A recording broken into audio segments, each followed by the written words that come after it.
با سلام خدمت همراهان عزیز کانال دانستنی ها، خوش اومدید به یک ویدیوی دیگه. ویدیوی امروز در مورد تئوری های ترسناک جهان خواهد بود. پیشنهاد میکنم این ویدیوی جذاب رو از دست ندید. قبل از تماشای ویدیو ممنون میشم با لایک و سابسکرایب از ما حمایت کنید.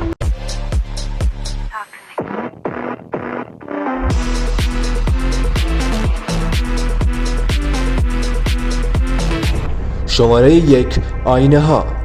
شاید یکی از اسراری که خیلی برای ما انسان ها جالب و درک نشده باشد آینه ها باشند.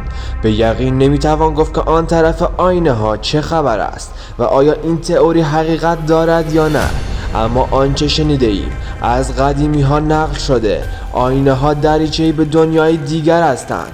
تئوری هست که میگوید شبها نباید با بدن لخت جلوی آینه ها بایستیم، زیرا ارواح خبیث میتوانند ما را ببینند و اگر از کسی خوششان بیاید همراه او همه جا خواهند رفت. یکی دیگر از این تئوری های عجیب اینه که اگر آینه رو در فاصله 1,000,000 سال نوری به فضا پرتاب کنید با استفاده از یک تلسکوپ میتوانید 2,000,000 سال گذشته را ببینید.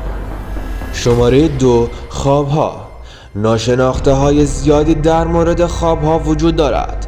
دانشمندان میگویند تقریبا همه بعد از خوابیدن 2 ساعت را خواب میبینند و بعضی از این خوابها صبح به یادمان آمده و بعضی دیگر را به یاد نمیآوریم. بعضی وقتا خواب دیدنمان بی دلیل و یا به خاطر فکرهایی است که در آن روز کرده ایم و بعضی وقتها یک تلنگر و آگاهی یا هشدار میتواند در زندگی واقعی من باشد. تئوری ترسناکی وجود دارد که میگوید زمانی که میخوابید در واقع در دنیای موازی از خواب بیدار میشوید. شاید حس کرده باشید که خواب ما و واقعیت شکل هم باشند. در یک جمع‌بندی خوابها میتوانند ما را به خاطرات زندگیمان روبرو کنند و این میتواند برایمان یک امتیاز مثبت از طرف خداوند باشد. شماره 3. خاطرات ثانیه ها و سالها. شاید شما هم شنیده باشید که میگویند زمان مرگ تمام خاطراتمان تکرار می شود.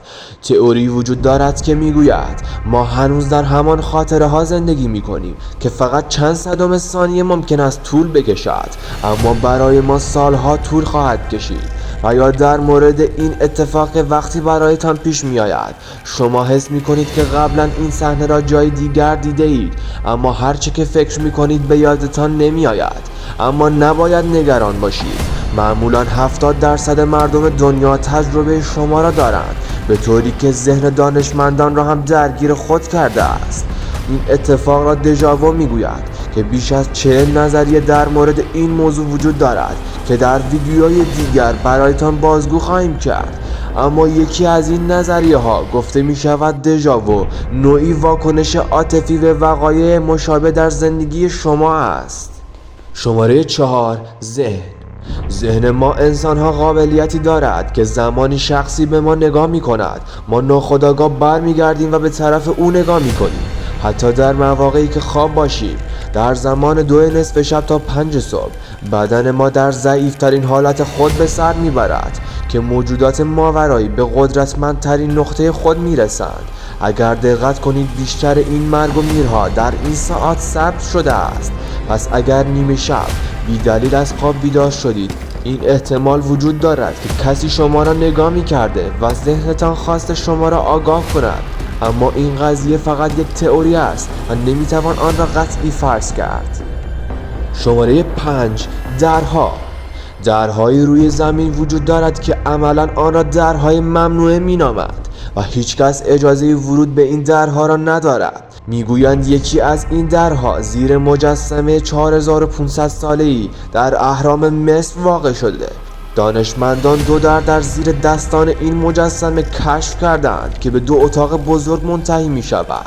آنها معتقدند این درها واقعیت جهان هستی را کشف می کنند و می توانند واقعیت این دنیا را فاش کنند و این یکی از دلایلی است که کسی حق ورود به این درها را ندارد، چون حقایقی که فاش می شود می تواند به ضرر دولتها و کشورها باشد و حکومتشان را مختل کند. شماره 6. تخته احضار یا ویجی بورد. یکی از حقایقی که تا به الان نه رد شده است و نه نظریه‌ای وجود دارد که آن را تایید کرده باشد همین تخته احضار و یا ویجی بورد است. شاید بعضی ها اسم ویجی بورد را نشنیده باشند، اما حرف و حدیث های زیادی در مورد خود دارد. گفته می شود با کمک این وسیله می توان ارواح را احضار کرد و می توان سوالایی را از او پرسید و او با حرکت دادن نشان با بله و خیر به شما پاسخ می دهد. افرادی وجود دارند که ادعا می کنند که توانستند با کمک ویجی بورد با ارواح ارتباط بگیرند، اما حقیقت این موضوع تا به حال جایی ثبت نشده است. این تخته بازی نکاتی را در خود دارد که اگر رعایت نشود میتواند زندگیتان را به چالش ترسناکی بکشاند. پیشنهاد ما این است که هیچ وقت این بازی را تجربه نکنید.